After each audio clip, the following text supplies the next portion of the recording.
mahasiswi Pasca Sarjana UIN STS Jambi. Di sini saya akan menyampaikan materi pembelajaran tentang tata cara penulisan laporan penelitian ekonomi Islam. Yang pertama, laporan penelitian merupakan penyampaian keseluruhan aspek yang terkait dalam suatu kegiatan penelitian. Dan yang kedua, jenis laporan ilmiah dalam bentuk ilmiah itu dapat diklasifikasikan menjadi yang pertama, yaitu laporan penelitian akademik. Laporan penelitian akademik itu mempunyai bentuk yang bermacam-macam, yaitu seperti laporan praktek lapangan, seperti magang, terus skripsi, tesis, disertasi, dan lain-lain. Jenis yang kedua yaitu laporan penelitian kelompok profesional. Laporan penelitian kelompok profesional itu laporan yang bersifat berkepentingan pertemuan terbatas secara profesional.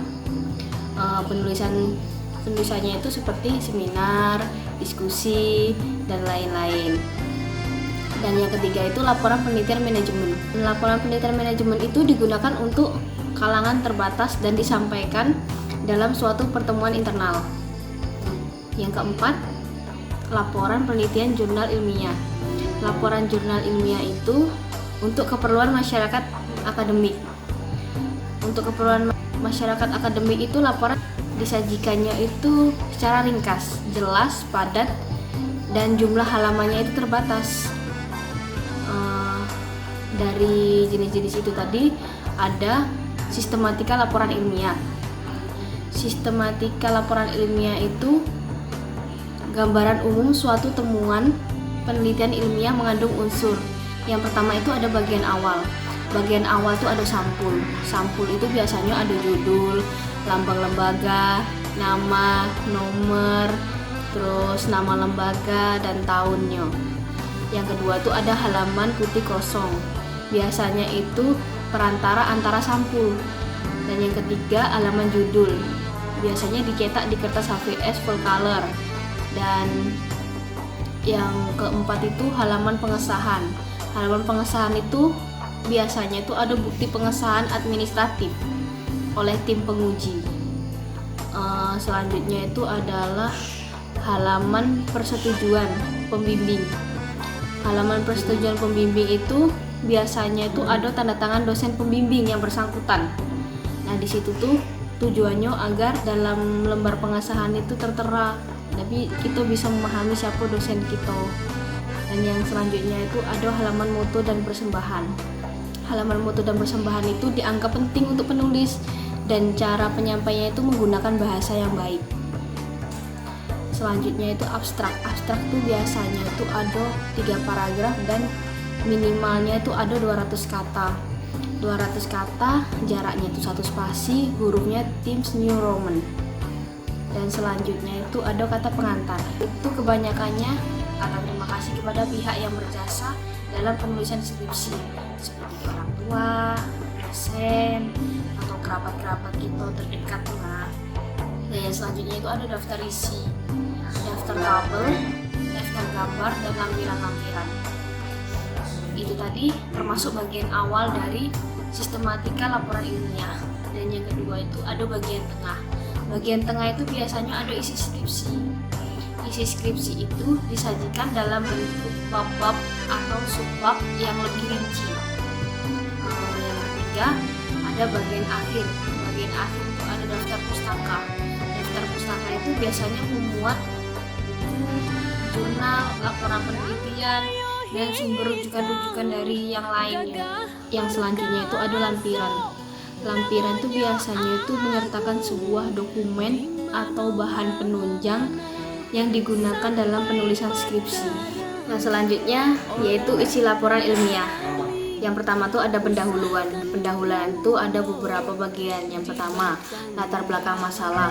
Latar belakang masalah itu menjelaskan rasionalitas atau justifikasi penelitian dilihat dari latar belakang pemilihan masalah yang diteliti. Dan yang kedua, identifikasi masalah. Identifikasi masalah itu sesuai dengan ruang lingkup dan kedalaman masalah serta variabel yang akan diteliti. Yang ketiga ada batasan masalah. Batasan masalah itu penelitian yang dilakukan dalam mempertimbangkan aspek metodologis, kelayakan lapangan, dan keterbatasan penulis. Selanjutnya yaitu rumusan masalah. Rumusan masalah itu dilakukan dengan menggunakan kalimat pertanyaan dan dapat dibagi sampai sub-sub permasalahan. Yang selanjutnya yaitu tujuan penelitian. Tujuan penelitian itu menyatakan target penelitian yang akan dicapai, banyaknya rumusan masalah penelitian. Dan yang selanjutnya yaitu kontribusi penelitian. Kontribusi penelitian itu bersifat teoretik maupun praktis. Dan bagian yang kedua yaitu kajian pustaka dan pengajuan hipotesis. Yang pertama itu ada deskripsi teori. Deskripsi teori itu berisi berbagai teori yang relevan agar diperoleh legitimasi konseptual terhadap variabel yang akan diteliti, seperti definisi, asumsi, hubungan antar variabel, daya penjelasan terhadap masalah yang diteliti. Bagian yang selanjutnya yaitu kerangka berpikir, gambaran pola hubungan antar variabel atau kerangka konsep yang akan digunakan oleh peneliti. Dan bagian selanjutnya itu hipotesis. Hipotesis itu menggunakan dua variabel atau lebih. Contohnya yaitu siswa yang aktif di organisasi memiliki IPK yang lebih tinggi daripada mereka yang tidak melakukan organisasi. Di situ tuh akan dijelaskan H1, H2, H3 dan H4-nya. Dan bagian yang ketiga yaitu ada metode penelitian. Metode penelitian ada satu bagian yaitu desain penelitian.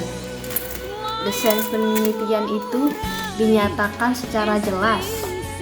Dan yang kedua, definisi operasional. Definisi operasional variabel. Yang ketiga, populasi dan sampel. Populasi dan sampel itu biasanya dijangkau oleh peneliti, dan besarnya sampel yang mewakili diuraikan berdasarkan teknik sampel. Bagian selanjutnya yaitu ada instrumen dan teknik pengumpulan data. Bagian selanjutnya ada teknik analisis data.